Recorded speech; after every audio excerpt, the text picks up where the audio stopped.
మీ ఇంట్లో మొదటి కోటీశ్వరుడు మీరే అవ్వాలనుకుంటున్నారా? ఈ ఫైనాన్షియల్ వెబినార్ లో ఇప్పుడే జాయిన్ అవ్వండి.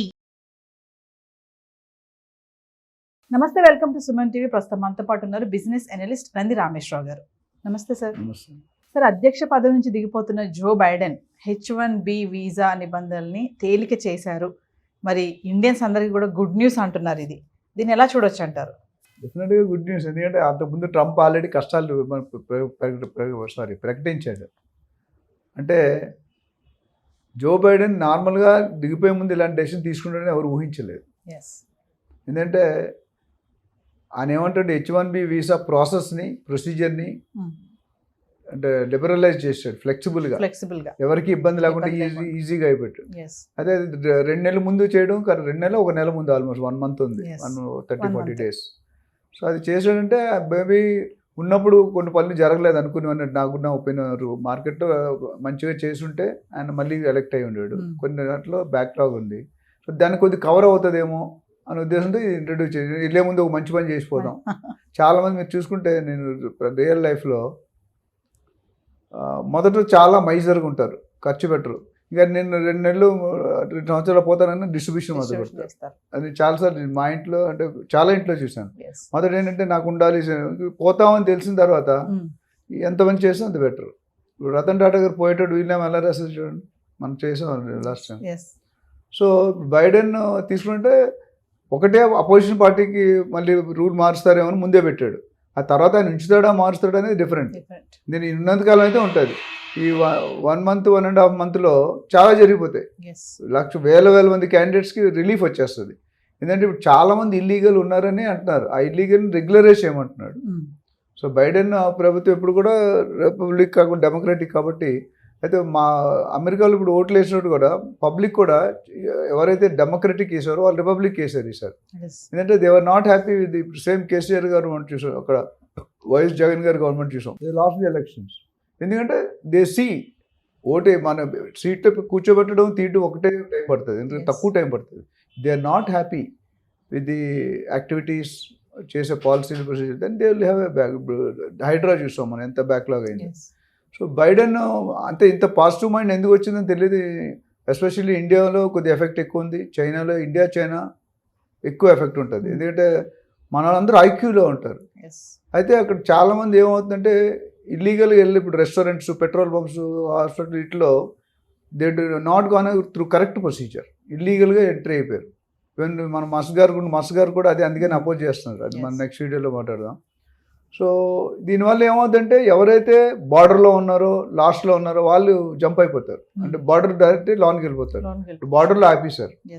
సో F1 వీసాని కూడా H1B కింద కన్వర్ట్ చేసుకోవడానికి కొన్ని ప్రొసీజరల్ ఆస్పెక్ట్స్ మారుస్తున్నారని నేను. అంటే స్టూడెంట్ వీసా కూడా ఇప్పుడు ఈజీ అయిపోతుంది అంటారా సార్? అంటే ఈయన చెప్పిన పాలసీ బట్టి ఈజీ అవుతుంది. బట్ ఇది ఎంతకాలం నిల్చుంటుంది లేదంటే ఇట్స్ అ క్వశ్చన్ మార్క్. ఎందుకంటే అపోజిషన్ పార్టీ అంటే అర్థం ఏంటి?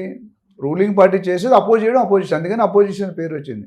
ఇప్పుడు బైడెన్ పవర్లో ఉన్నాడు కాబట్టి చేస్తున్నాడు. రేపు ట్రంప్ వచ్చాక మార్చొచ్చు కదా. ఫార్మాసిటీ అని తీసేశారు నెక్స్ట్ సీఎం వచ్చి. So they have their own authority. అయితే ఇప్పుడు ఇక్కడ ఇష్యూ ఏంటంటే ట్రంప్ ఆ లీగల్ క్రిమినల్ కేసులో ఇరుక్కున్నాడు. అది ఎలా ఉంటుంది challenge? So double spin attack, క్రికెట్లో డబుల్ స్పిన్ వికెట్లు పడిపోతాయి మంచి స్పిన్ వేస్తే. అట్లా ఇక్కడ ఏమైందంటే అటు ఒక ప్రాబ్లం ఉంది, ఇటు ఒక ప్రాబ్లం ఉంది. ఈ మధ్యలో జో బైడెన్ పాజిటివ్ స్టెప్ తీసుకున్నాడు. ఇన్ని రోజులు ఎందుకు తీసుకోలేదు? సో ఇప్పుడు ఉన్న మన ఎలక్షన్లో వేసిన కూడా ఇండియన్స్ ఎక్కువ మంది ఉన్నారు క్యాబినెట్లో. ట్రంప్ క్యాబినెట్లో ఇండియన్స్ ఎక్కువ మంది ఉన్నారు. కమలా హ్యారిస్ వస్తారు అనుకున్నారు, రాలేదు. సో స్టూడెంట్స్కి మంచి చేయాలి, వెళ్ళేటప్పుడు కనీసం నా పేరు గుర్తుపెట్టుకుంటే మేబీ ఆ సెంటిమెంటల్గా ఉండొచ్చు. కనీసం ఏది చెప్పని ఇది ఒక్కటి చేస్తే కొంటే ఆల్ ఓవర్ వరల్డ్ పేరు వస్తుంది. ఎందుకంటే there are lakhs of people migrating into every year. మనకు తెలిసి వీసాలు అయితే వాళ్ళు 65,000 మామూలుగా ఇస్తారు, 20,000 అడ్వాన్స్ లెర్నింగ్కి ఇస్తారు. అంటే టోటల్గా every year 85,000 visas are being issued. 85,000 అనేది చాలా పెద్ద ఫిగర్. అంటే ఎవ్రీ ఇయర్ ఏంటంటే లాస్ట్ 20 years ఎంతమంది లక్షల మంది వెళ్ళారు, 17-20 లక్షల మంది వెళ్ళి ఉంటారు. సో అది ఏంటంటే ఇప్పుడు పాత సిటిజన్స్ ఎవరైతే గ్రీన్ కార్డ్ వచ్చేసి సిటిజన్షిప్ ఉందో వాళ్ళకేం ఇబ్బంది ఉండదు. ఇవంతా కొత్తగా ఇల్లీగల్ వెళ్ళి ఇప్పుడు అక్కడ జాబులు కూడా కష్టం అవుతుంది కదా. అంటే ఇదంతా టెంపరీ అని అంటారు సార్ మీరు? నాకు టెంపరీ అనిపిస్తుంది. ఎందుకంటే మన ఇండియాలో లోపలికి నాకు అక్కడ లా కంప్లీట్ ఐడియా చూసిన దాన్ని బట్టి అయితే ఆపద్ధర్మ ముఖ్యమంత్రి అంటే ఈ cannot take any major decisions. మరి ఇది మేజర్ డెసిషనా మైనర్ డెసిషన్ తెలియదు. డెసిషన్ అయితే తీసుకున్నాడు. బట్ ఏదేమైనటికి it's good news for the world. ఎందుకంటే ఆయన ట్యాక్స్లు పెడతానంటే ఈయన లిబరలైజ్ చేస్తాను అంటే రెండు నార్త్ సౌత్ నడుస్తున్నాయి. ట్రంప్ గారు ఏమంటే నేను రాగానే టైట్ చేస్తాను, ట్యాక్స్ 100% వేస్తాను, మీరు ఎవరైనా చెప్పిన మాట వినకపోతే వాళ్ళు పెనాల్టీ వేస్తాను, క్లోజ్ చేస్తాను ఇవన్నీ అంటున్నాడు. అక్కడ వచ్చేసరికి ఆయన ఓపెన్ చేస్తాడు, ఈయన క్లోజ్ చేస్తుంటే ఆయన ఓపెన్ చేస్తున్నాడు. సో ఏ విధంగా చూసుకున్నా as far Indians are concerned or Chinese are concerned it's a good positive step because he's liberalising the process.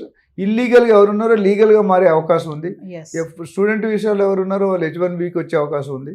So అందులో ఎంటైర్ ప్రొసీజర్ కొద్ది మార్పులు చేర్పులు చేసి పాజిటివ్గా వెళ్తున్నారు. వీ విల్ హోప్ దట్ ఆ డెసిషన్ నిల్చోవాలని ఆలోచిద్దాం. మరి ట్రంప్ గారు తీసేస్తే మనం ఏం చేయలేం. 90% తీయపోయి అంటే 50-50 ఛానల్ ఉంటుంది, తీయొచ్చు తీయకపోవచ్చు.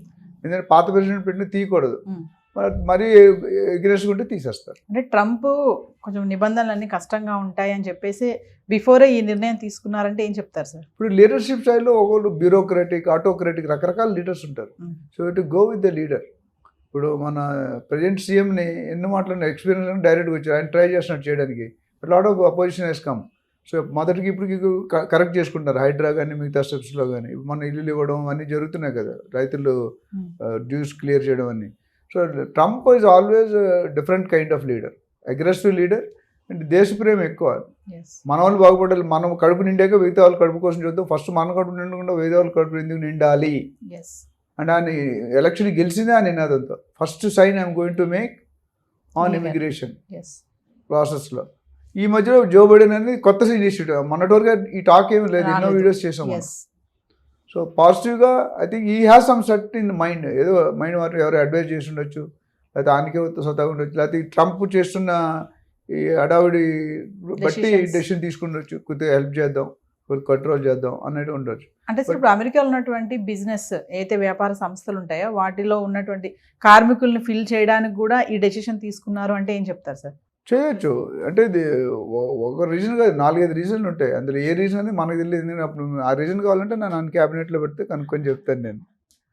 But otherwise it's a good step for especially upcoming. ఎంతోమంది ఉద్యోగాలు లేక అమెరికా వెళ్ళడం అనేది అంత ఈజీ కాదండి. 50 లక్షలు 60 లక్షలు ఖర్చు అవుతుంది. అందులో దాదాపు నాకు తెలిసి వేల యూనివర్సిటీలు ఉన్నాయి అమెరికా ఎలోన్. అందులో ఈ కన్సల్టెంట్స్ మీరు అన్నారు తర్వాత మాట్లాడడం, కన్సల్టెంట్ ద్వారా వెళ్ళిన చాలామంది ఇబ్బంది పడుతున్నారు. అండ్ మనకు వచ్చే శాలరీలో 30-40% మనకి ఇచ్చి 50% వాళ్ళు తీసుకుంటున్నారు. విచ్ ఈస్ మనకు కష్టపడేది మనం సొమ్ము ఒకటిది సోగు ఒకటిది. అల్లుడు అత్త సొమ్ము అల్లుడు దానం చేసినట్టుంది. సో కష్టపడేది మన వాళ్ళు, జాబ్ లేదని ఎంతగానో ఒప్పుకుంటున్నారు. ఫస్ట్లో 20% కన్సల్టెంట్ తీసుకున్నారు, తర్వాత 30-40. ఇప్పుడు కొన్ని కేసులు నేను చూసాం, మా ఫ్రెండ్స్ 40% 30% ఇచ్చి 70% వాళ్ళు తీసుకుంటున్నారు, 67, which is not correct. So ఇవన్నిటికీ ఒక స్టెప్ ముందుకు వేసాడు అనుకోవచ్చు. మనం చేస్తార్థం ఒక స్టెప్ ముందు వేసి ఆలోచించి మేబీ ఆయన intention at least people will appreciate before is getting down as president. అంటే ఏదేమైనా చట్టపరమైన అడ్డంకులు తొలగుతాయి అంటే ఏమంటారు సార్ ఫైనల్గా నిర్ణయంతో? ఈ మిగతా ఫుల్ టైం చెప్పలేను కానీ ఈ 40 రోజులు 30 రోజులు అయితే మాత్రం పక్కా ఉంటుంది. ఎందుకంటే మార్చలేడు, ఆయన ప్రెసిడెంట్ అయిన తర్వాతే కదా మార్చాలి. సో అది wait and watch. We cannot tell 100% now. Thank you. Thank you.